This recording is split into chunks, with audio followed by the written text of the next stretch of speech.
짠! 안녕하십니까 여러분들, 역사는 슈퍼. 자, 여러분들 우리가 지금 이제 심화, 고대, 고려 문화까지 들어왔습니다. 저 이 고려 문화 설명하기 전에 제가 이분 먼저 소개시켜 드릴게요. 이따도 나올 텐데, 일현 스님. 일현! 일현 스님 혹시 아세요 여러분들? 그렇죠, 바로 삼국유사의 집필자 작가님이시라고, 저는 일현 작가님이라고 저는 늘 부릅니다. 근데 여러분, 삼국유사가 어떤 거냐면 그 전에 나오는 책이 삼국사기예요. 김부식이 썼던 삼국사기. 여기는 이제 유학자이기 때문에 눈에 보이지 않는 것들은 쓰지 않아요. 예, 그래서 그냥 그런 것들은 다 버려요. 뭐야, 버려요. 삼국유사가 뭐냐면, 유자가 뭐냐면 버릴 유자. 예, 버려진 역사를 모아가지고 쓴 역사서다라는 거예요. 삼국유사입니다. 그러니까 이런 스님은 김부식이 버렸던, 쓰지 않았던 그런 이야기, 뭐 전설적인 이야기, 설화적인 이야기, 막 이런 이야기들을 모아가지고 역사서를 만든 겁니다. 여러분들, 안데르센 하면 어떤 느낌이 오세요? 안데르센. 낭만적이야. 내 어렸을 때 나의 어떤 동심, 뭐 이런 거 떠올리시잖아요. 그러면 안데르센의 느낌과 똑같이 이런 스님 하면 딱 그 느낌 오세요? 나무아미타불 관세음보살. 안 오죠? 저는 이것도 좀 문제라는 생각이 들어요. 왜냐면 사실 일현 스님이야말로 우리나라의 안데르센이다라고 저는 감히 말씀드릴 수 있습니다. 예, 안데르센이 썼던 그 많은 이야기들, 재밌는 이야기들 많잖아요, 그죠? 근데 일현 스님이 쓰셨던 재밌는 이야기들도 너무 많아요. 왜 태어나가지고 왜 우리 많은 아이들은 그리스 로마 신화를 먼저 읽죠? 삼국유사를 먼저 읽어도 되는데 왜? 삼국유사에 너무 재밌는 이야기들 많거든요. 재밌는 이야기가 있는지조차 몰라. 안 읽어요. 그리고 그리스 로마 신화. 뭐 그리스 로마 신화 읽는 게 나쁘다는 건 아니지만 그래도 우리 문화에 대한 정체성, 이런 것들을 어릴 때부터 좀 읽혀주면 어떨까라는 생각이 듭니다. 이 일현 스님은 여러분들 그 어렵고 고루하고 지배층들만의 위안, 그들을 위한 어떤 역사, 이 역사를, 그 위층에 있는 역사를 쭉 끌고 내려오신 분이에요. 쭉 끌고 내려와서 재미있게 아주 재미있는 이야기들을 모아가지고 역사는 어려운 것들이 아니라 바로 우리의 어떤 시간의 어떤 연속성이다라는 것들을 보여주었던 그런 분입니다. 정말 우리 역사에서 최고의 이야기꾼, 그 이야기꾼이야말로 저는 일현 스님이다라는 생각이 들거든요. 제 꿈이 뭐냐면 일현 스님 흉내내기. 제가 어떻게 감히 일현 스님 역할을 하겠습니까마는 나름대로 저도 그렇게 역사, 어렵고 힘들고 그런 어떤 역사를 좀 이렇게 좀 재밌고 의미 있게 좀 담아서 전달하는 그런 역할을 제가 좀 해봐야 되지 않을까. 저 정말 그래서 일현 스님 너무너무 제가 존경하는 분 중에 한 분입니다. 네. 그리고 또 그런 게 있어요. 버려진, 쓸모없는 것들을 모아가지고 만든 역사가 삼국유사잖아요. 그죠? 그런데 여러분 그거 아세요? 요즘은 그 쓸모없어서 버려졌던 그 이야기들이 지금은 오히려 더 각 지자체 지방별로 정말 이 산업을 팽창시키는데 굉장히 큰 도움이 됩니다. 예를 들면 삼국유사 일현 스님이 그 이야기했던 해오랑 세오녀, 그런 이야기, 일본국에 가서 왕자가 되었던, 임금이 되었던 그런 이야기 있잖아요. 그 테마파크가 만들어졌어요. 어디 포항에. 그러니까 무슨 말이냐면 여러분들, 쓸데없는 것, 쓸모없는 것, 이런 건 존재하지 않는다는 겁니다. 네. 그 쓸데없는 것, 쓸모없는 것이 지금은 너무나도 쓸데있고 너무나도 쓸모있는 것으로 변신되어 있다는 사실. 그래서 저는 일현 스님이 더 멀리 내다보는 그런 안목을 더욱더 높이 삽니다. 자, 여러분들, 쓸데없는 거, 쓸모없는 거 없습니다. 그리고 여러분들, 누군가 소수를 위한 어떤 지식, 이런 것들을 쭉 끌고 내려와서 모두를 위해서 이렇게 마음껏 쓸 수 있도록 만드는 이런 모습들, 저는 이런 게 바로 동사의 꿈이 아닐까라는 생각이 듭니다. 그 일현 스님을 생각하면서 오늘 강의 시작하도록 하겠습니다.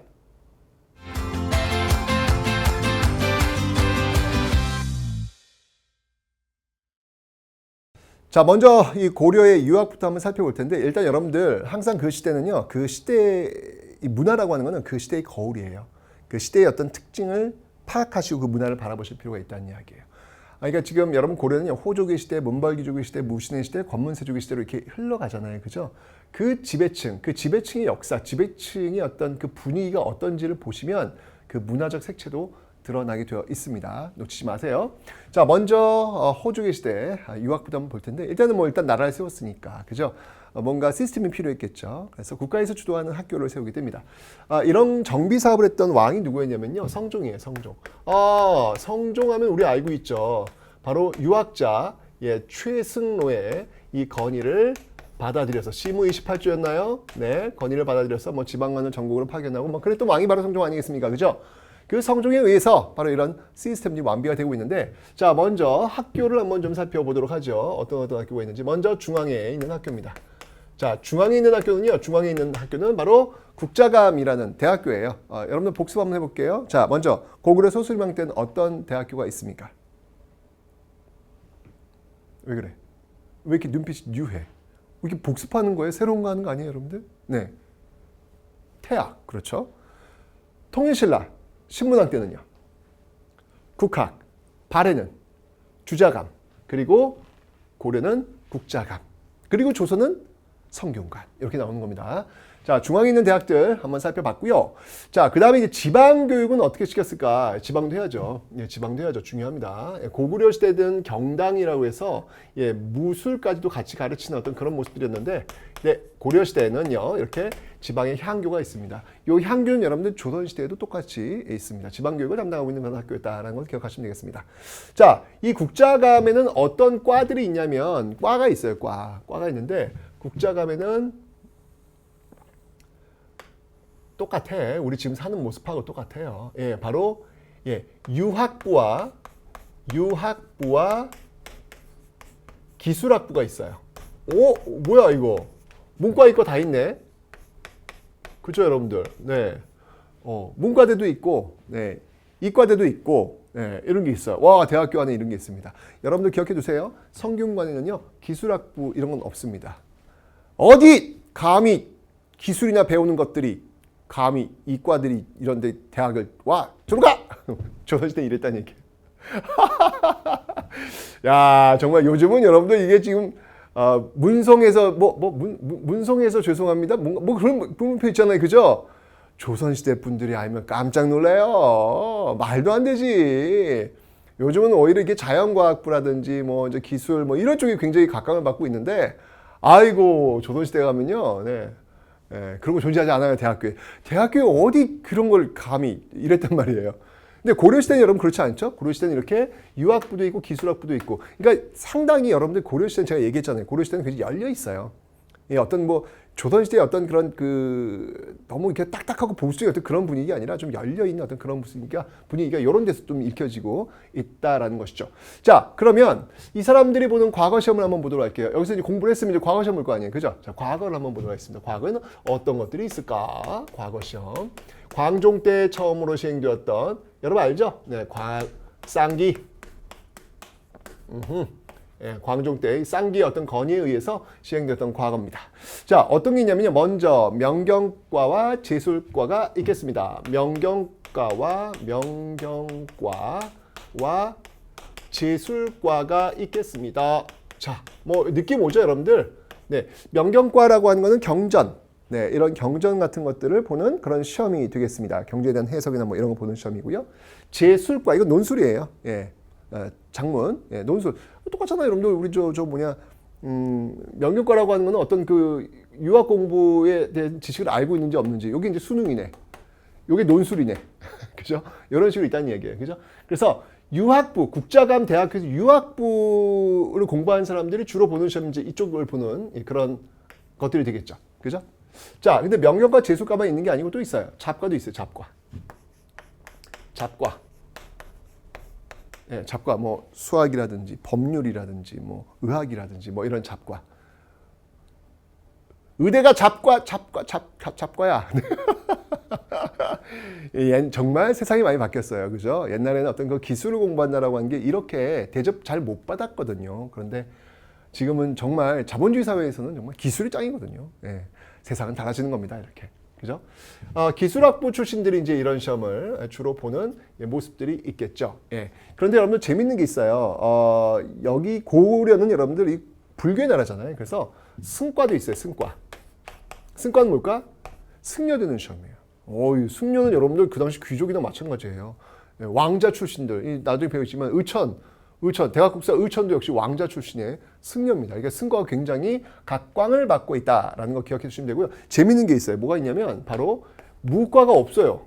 무과가 거의 시행되지 않는다고 보시면 돼요. 에?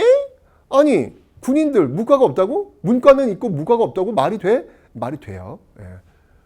조선시대는 이제 거꾸로 승과가 없고 무과가 있죠. 이순신 장군 같은 경우는 이제 무과 출신이잖아요. 그죠?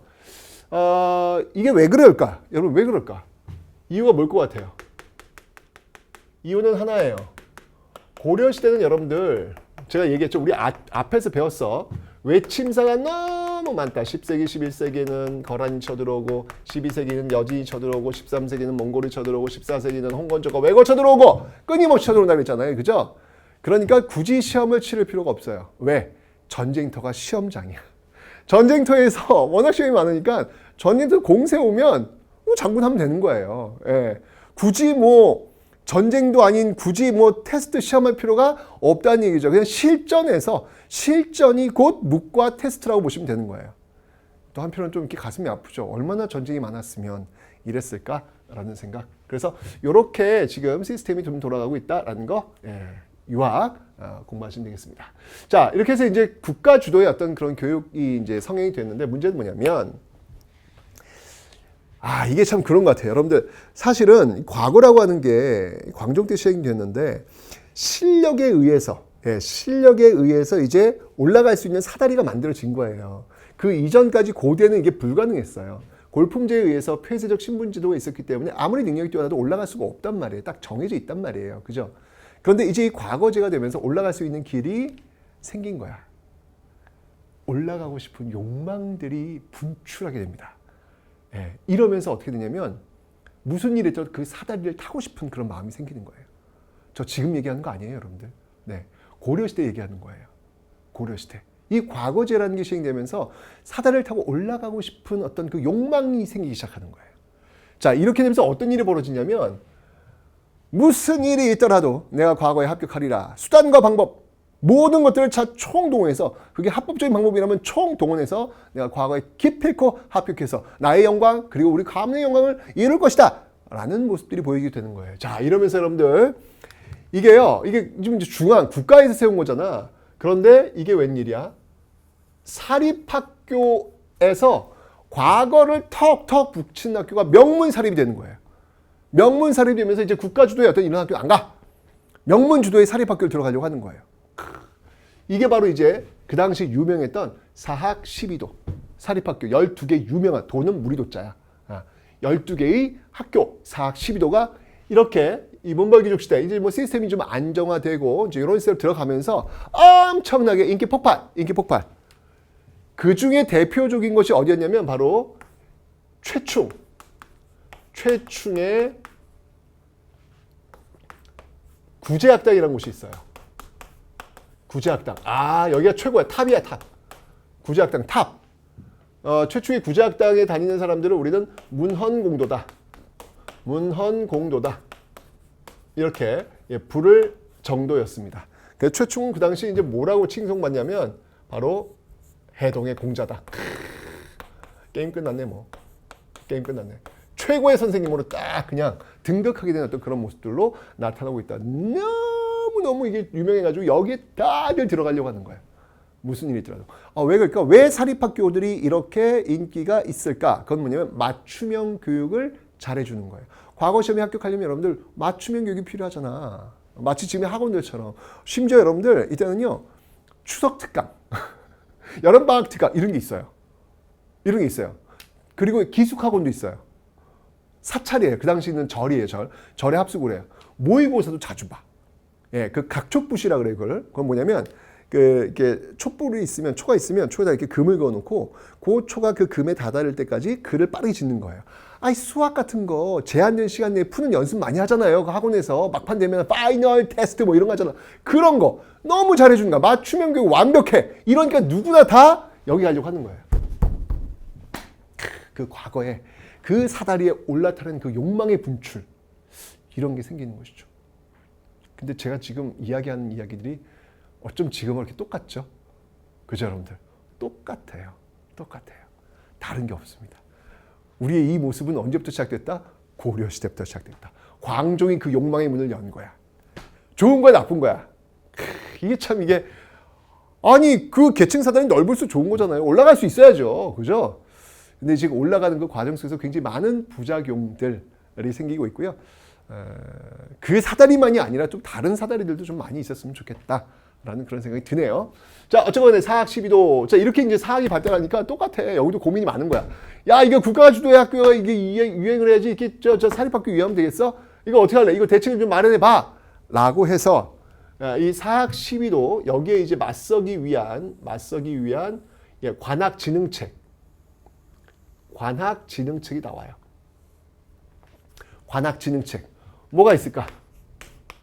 관학진흥책.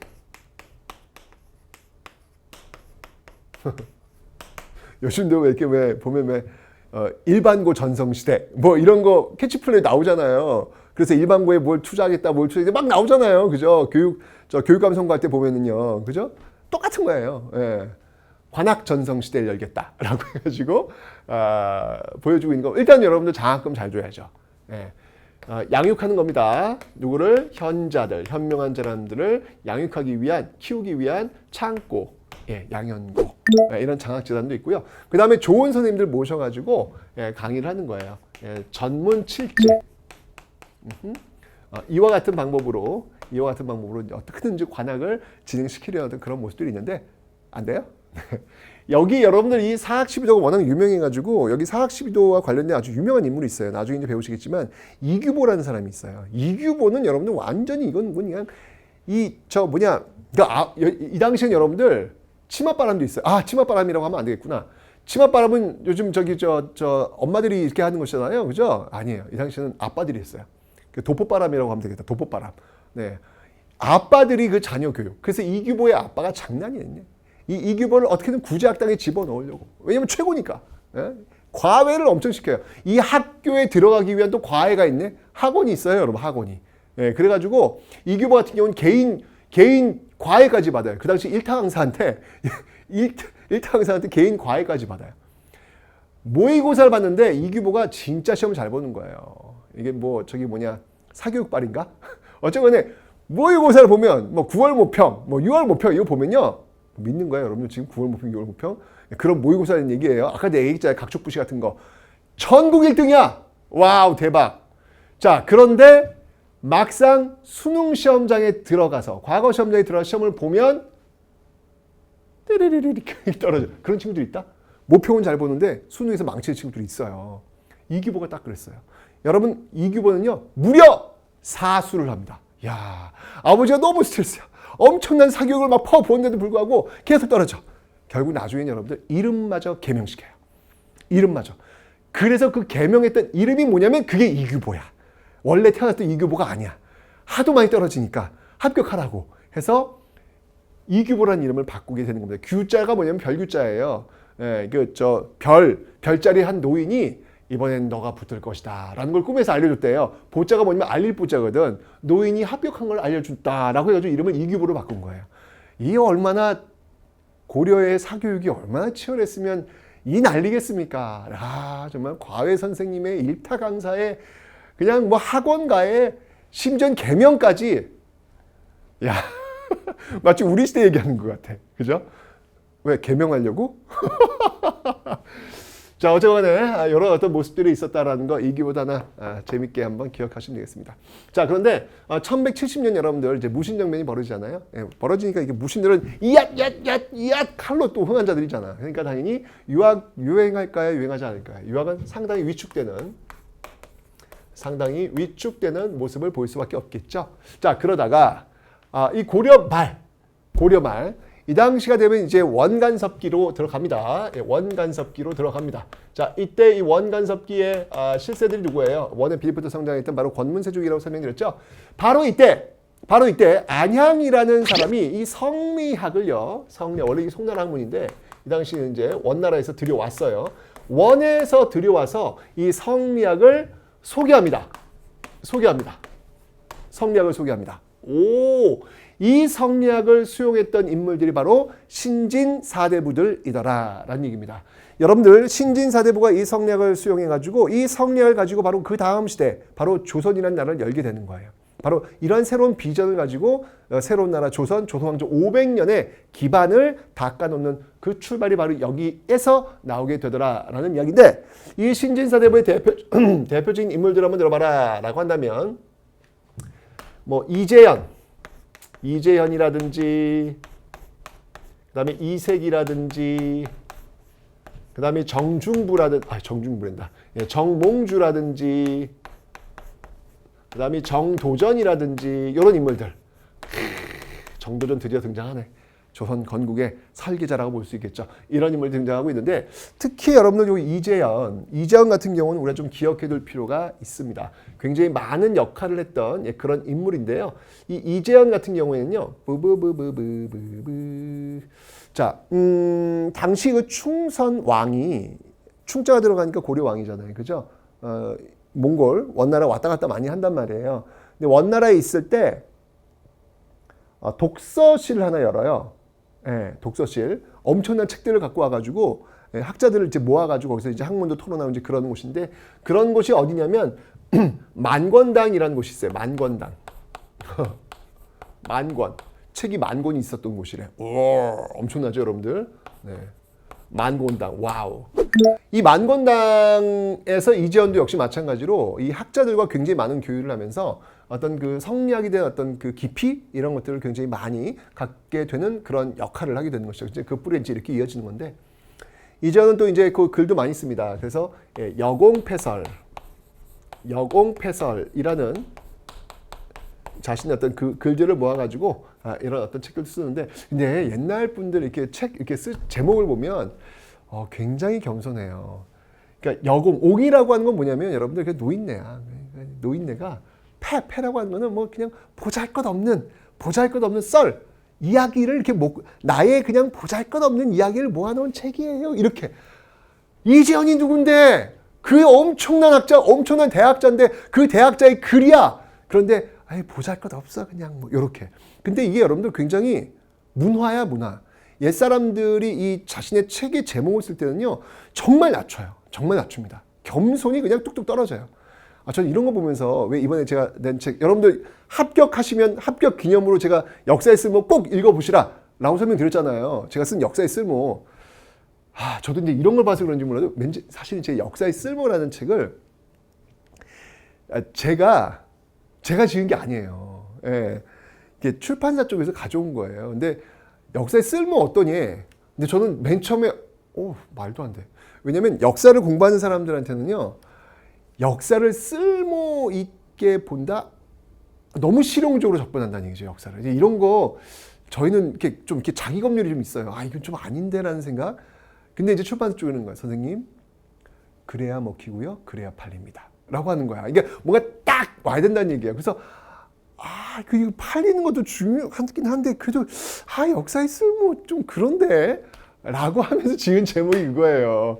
왜냐면 예쁜들은 정말 책을 다 이렇게 겸손하게 쓰거든요. 저는 그래서 저는 이렇게 제목을 맨 처음에 이렇게 역사도 필요하다. 내가 맨 처음에 준 거는 이런 제목이 있어요. 역사도 필요하다. 뭐 이런 거. 이 정도인데 역사도 필요하다. 역사도잖아.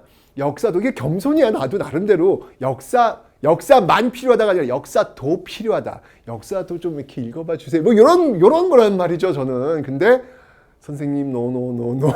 그래서 역사는 쓸모 있어요, 선생님. 하면서 역사의 쓸모를 가져왔는데 이게 좀 다르더라고요. 일반인들과 역사하는 사람들은 좀 다르더라고요. 저 이런 거 맨날 보고 배우는 사람이라서 제목 하나 짓기도 참 어렵더라고요. 네. 어쩌면 여러분들 합격하시면, 불합격하면 좀 그렇고요. 합격하시면 꼭 한번 이런 사실들 속에 그 역사의 쓸모 책을 통해서 좀 더 풍부하게, 진짜 1급 자격증, 가진 사람의 어떤 좀 내공이라고 할까요? 깊이라고 할까요? 그런 것들을 한번 꼭 좀 가져보시기 바랍니다. 네, 이렇게 해서 여러분들 새로운 시대를 열 수 있는 성리학까지 쫙 한번 요약을 봤습니다. 사실 근데 저 앞쪽으로 한번 가볼게요. 이 성리학이라고 하는 건 뭐냐면 인간의 심성과 우주의 본질을 연구하는 철학이에요. 철학입니다. 그런데 원래 이 앞에 있었던 유학, 이 당시 공부했던 유학들은요, 이 성리학이 아니에요. 이 당시 유학은 뭐였냐면, 이게 바로 훈고학입니다. 훈고학이 대부분이에요. 훈고학은 뭐냐면, 그냥 자구의 해석을 위주로 하고 있는 거예요. 자구의 해석 위주. 그죠? 어떤 심오한 의미나 철학이 아니라 해석을 위주로 한다는 얘기죠. 근데 성리학은 그런 어떤 해석에 의해서 더 나아가서 인간의 심성과 우주의 본질을 연구하는 철학적 체계를 갖춘 그게 바로 학문이 바로 성리학이다. 그러니까 유학이라고 한 틀 안에 성리학도 들어가고 훈고학도 들어가고 고중학도 들어가고 양묘학도 들어가고 다 들어가는 거예요. 유학이라는 그 범주 안에. 그중에 고려 초기에는 이렇게 훈고학 그리고 고려 말기에 성리학이 등장하고 있다라는 거 이걸 기억하시면 되겠습니다.